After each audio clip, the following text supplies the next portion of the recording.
देखिए, ये शायद देश के संसदीय इतिहास में पहली बार हुआ होगा कि राज्यपाल जी जो विधानसभा में भाषण पढ़ते हैं वो अलग हो और जो सदस्यों को बांटा जाए वो अलग हो।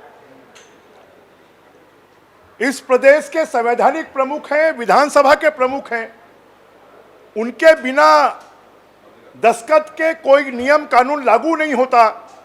तो इसको अगर ये सदन के बाहर होता तो ये फ्रॉड होता, 420 होता। और 420 इस सरकार ने की है कि राज्यपाल जी ने अपने जिस भाषण की अनुमति नहीं दी उस भाषण को सदन में बंटवा दिया। हमने सदन से कॉपी निकाली है, अंग्रेजी में जो लिखा हुआ है वो अलग है और जो हिंदी में हमको बांटा गया है वो अलग है। और ऐसी सरकार जो राज्यपाल जी के साथ में फ्रॉड कर सकती है, ऐसी सरकार को तो एक मिनट भी पद पर नहीं रहना चाहिए। इसके लिए हमने विशेषाधिकार भंग की सूचना तो दी है, अवमानना की सूचना दी है, और आवश्यकता होगी तो हम कानूनी सलाह लेकर ये सरकार के द्वारा जो जालसाजी की गई है राज्यपाल जी के अभिभाषण पर, अगर आवश्यकता होगी तो हम न्यायालय में भी जाएंगे। देखिए, राज्यपाल का जो अभिभाषण होता है वो अभिभाषण राज्यपाल जी के पास दिखाया जाता है, कैबिनेट से अप्रूव होता है। उसके बाद राज्यपाल जी उसको विधानसभा में उसका वाचन करते हैं। राज्यपाल जी का जो अभिभाषण उन्होंने विधानसभा में अंग्रेजी में पढ़ा, उनके अभिभाषण की कंडिका 42, उसमें उन्होंने लिखा, आरक्षण के संदर्भ में उन्होंने जो पढ़ा उसमें ये लिखा कि बाई लॉ, लास्ट में एक शब्द है बाई लॉ। तो जो उन्होंने विधानसभा में पढ़ा वो अलग था और जो विधानसभा के सेक्रेटरीट द्वारा सरकार की जो कागज़ मिला वो कागज़ अलग था।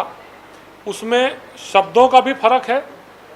जो राज्यपाल जी ने पढ़ा वो 5 लाइन है, जो सदस्यों को मिला वो 11 लाइन है, जो उसमें शब्द थे वो शब्द अलग हैं और जो राज्यपाल जी ने सदन में पढ़ा वो शब्द अलग हैं।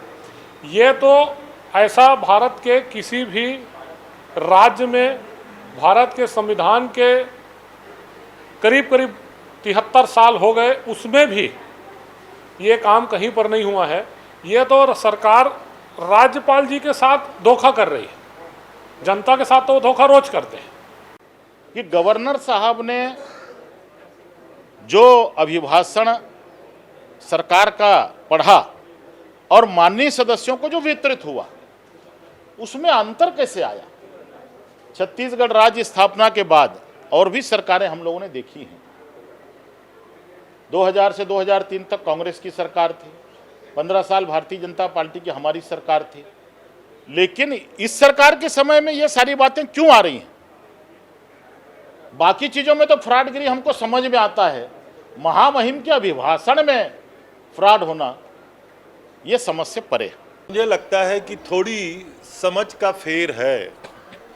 छत्तीसगढ़ में ज्वलंत और बर्निंग मुद्दा है आरक्षण का।